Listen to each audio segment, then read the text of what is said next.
আমার প্রিয় ও স্নেহের 2026 সালের নতুন বছরে ক্লাস 6-এর ছাত্রছাত্রী বন্ধুরা, আশা করি তোমার সবাই ভালো আছো। আজ আমরা যে বিষয়টি নিয়ে আলোচনা করব, ক্লাস 6-এর সেকেন্ড ইউনিট টেস্ট অর্থাৎ দ্বিতীয় পর্যায়ক্রমিক মূল্যায়নের স্বাস্থ্য ও শারীরশিক্ষার কোশ্চেন পেপার নিয়ে। দেখো, সরাসরি স্ক্রিনে 2026 সালের ক্লাস 6-এর স্বাস্থ্য ও শারীরশিক্ষার কোশ্চেনটা দেখতে পাচ্ছ। ফুল মার্কস তোমাদের রয়েছে 10, সময় তোমাদের রয়েছে 30 মিনিট। একে জায়গায় সঠিক উত্তর নির্বাচন করো। এখানে মোট তোমাদের 4টি প্রশ্ন দেওয়া রয়েছে। প্রশ্নের মান রয়েছে হাফ করে হাফ গুণ 4 সমান সমান 2। ভালো করে দেখে নাও। তারপরে শূন্যস্থান পূরণ করো। প্রশ্নের মান রয়েছে হাফ করে হাফ গুণ 4 সমান সমান 2। তারপরে সত্য মিথ্যা লেখো। প্রশ্নের মান রয়েছে হাফ করে হাফ গুণ 2 সমান সমান 1। তারপর রয়েছে 2-1 কথায় প্রশ্নগুলির উত্তর দাও, যে কোনো দুটি। ত্বকের যত্ন না নিলে কোন কোন রোগ হয়। তারপরে কতগুলি সংক্রমিত রোগের নাম লেখো। চোখের যত্ন নেওয়ার জন্য কী কী করতে হবে।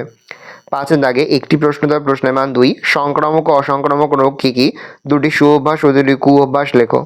ভালো করে দেখে নাও। এই রোজ টোটাল তোমাদের সেকেন্ড ইউনিট টেস্ট অর্থাৎ দ্বিতীয় পর্যায়ক্রমিক মূল্যায়নের ক্লাস 6-এর স্বাস্থ্য ও শারীরশিক্ষার কোশ্চেন। এবার কোশ্চেনটা দেখে নাও। আশা করি ভিডিওটা ভালো লেগেছে। ভিডিওটা ভালো লাগলে ভিডিওকে লাইক করতে ভুলবেন না। আমার নতুন হও তাহলে সাবস্ক্রাইব প্রেস করে পাশে বেল আইকন প্রেস করে নতুন কোনো ভিডিও আপলোড করি সবার ফার্স্ট নোটিফিকেশন পেয়ে যাও। আর এই ভিডিওটি তোমার বন্ধু বান্ধবী আত্মীয় সবার মধ্যে কিন্তু অনেক শেয়ার করে, যারা বছর ক্লাস 6-এ পড়ছে।